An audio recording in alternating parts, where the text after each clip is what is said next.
Shampa cup চা খাবে, চা খাও। সমুদ্র পছন্দ করে না এমন মানুষ বোধহয় খুব কমই পাওয়া যায়। সমুদ্রের ঢেউ মানুষকে সমস্ত দুঃখ কষ্ট থেকে কীভাবে মুক্তি দেয় সেটা কেউ জানে না। এত ভালো লাগে সমুদ্রের ধারে এসে, পাহাড়কে ভুলিয়ে দেয় আমাকে। যাদের কাছে পাহাড় ভালো লাগে তারা আবার সমুদ্রকে খুব একটা পছন্দ করে না, কিন্তু আমি সমুদ্র ভীষণ ভালোবাসি। ভীষণ মানে ভীষণ অতিরিক্ত ভালোবাসি। সারা জীবন মানে সমুদ্রের ধারে থেকে গেলেই ভালো হয়। এই যে সমুদ্রের এই যে শীতল আবহাওয়া শরীরের প্রতি যখন বয়ে যায়, তখন মনে হয় যে কি ঠান্ডা হয়ে গেল মনটা। যাদের মন খারাপ থাকে আমার মনে হয় সমুদ্রের ধারে গেলে তারা খুব উপকার পাবে।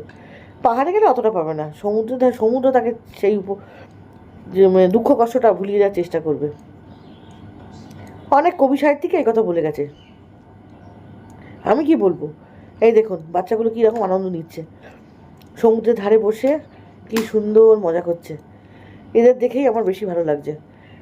আমাদের বনি কি সুন্দর গিটার বাজাচ্ছে, গান করছে, সবাই দাঁড়িয়ে দাঁড়িয়ে দেখছে, সবাই প্রশংসাও করছে, কারণ ও তো জানে না আমি ওখানে ছিলাম। 3-4 জন বেশ সুন্দর দাঁড়িয়ে গেল, কি সুন্দর ওর গান বাজানো দেখলো। আর সামনে তো সমুদ্র, গান তো এমনিই আছে জানেন তো, সামনে বড়ই সাগর মানে না আমার মন, একটা গান আছে না। আর কেন আমি এখন তাকাবই না, রাগ করো না, দাঁড়াও আমি বের করি তারপরে। এইবার তাকাও, হ্যাঁ বাহ। Good morning friends, welcome back to my channel. আজকে তোমরা সবাই ভালো আছো, আমরা খুব ভালো আছি। চলে এসেছি সকাল সকাল ব্রেকফাস্ট করতে। ব্রেকফাস্টটা করে তারপরে গিয়ে বেরিয়ে যাবো আমরা। এখনও কেউ নামেনি, আমি আর শম্পা চলে এসেছি ব্রেকফাস্টটা করতে। ওদের এখনও প্রাতঃক্রিয়া সম্পন্ন হয়নি, এক এক করে ঢুকছে বেরোচ্ছে। ওই জন্যে ওরা বললো যে তোমরা যাও, আমরা আসছি। তাই জন্য আমি আর শম্পা চলে এলাম। ব্রেকফাস্টটা করে গিয়ে তারপরে আমরা রেডি হবো, তারপরে ওরা রেডি হয়ে বেরিয়ে যাবে একেবারে। টাটা, চলো ব্রেকফাস্টটা করি, আসুক তারপরে আবার কথা বলছি।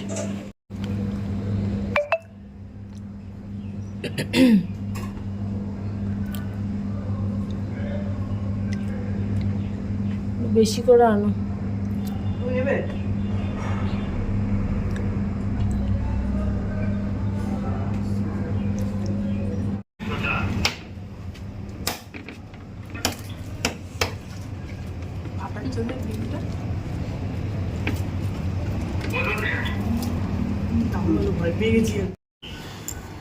আমরা যে হোটেলটাতে ছিলাম সেটার সঙ্গে অ্যাটাচ সুইমিং পুল ছিল।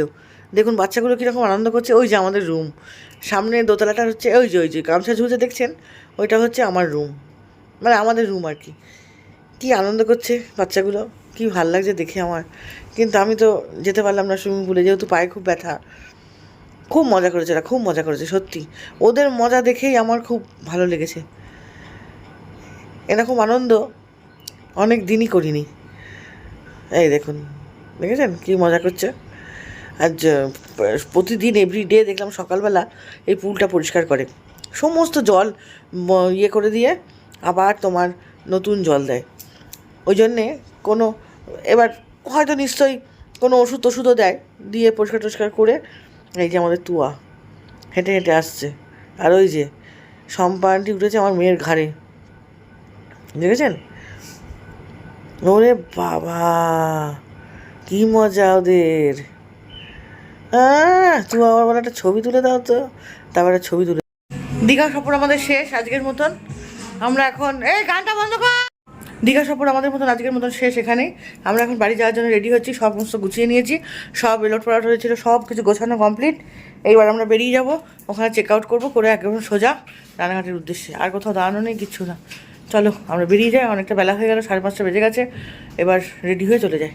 রেডি সবাই সম্পূর্ণ রেডি। লোক এলে জামা এইগুলো বের করলেই, লাগেজগুলো বের করলেই হয়ে যাবে। চলো চল, আবার এখানে নিয়ে এলি কেন? বাইরে রাখলেই তো হয়।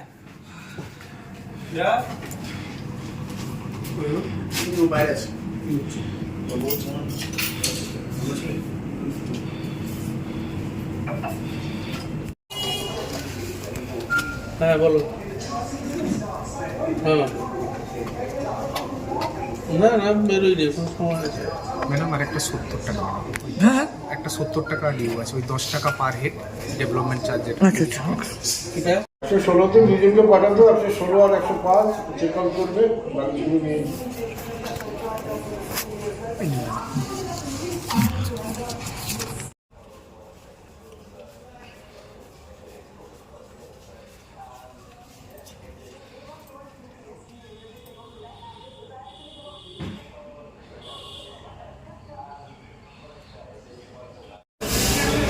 এখান দিয়ে কেন?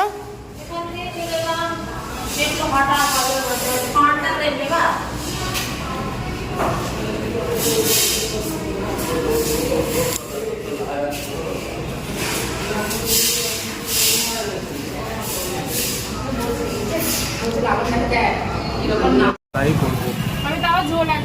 ও তো ব্যাগে চশমা দিয়ে দিয়েছে।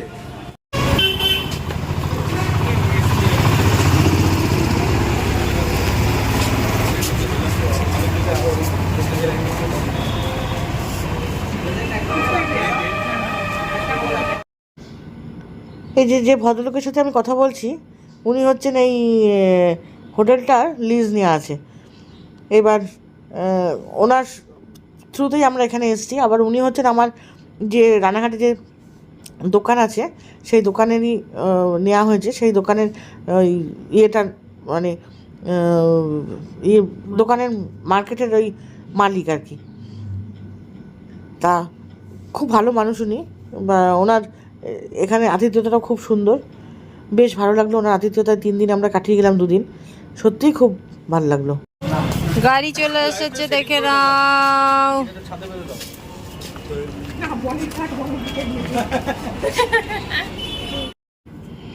দুদিনের আনন্দ কোথা থেকে চলে গেল।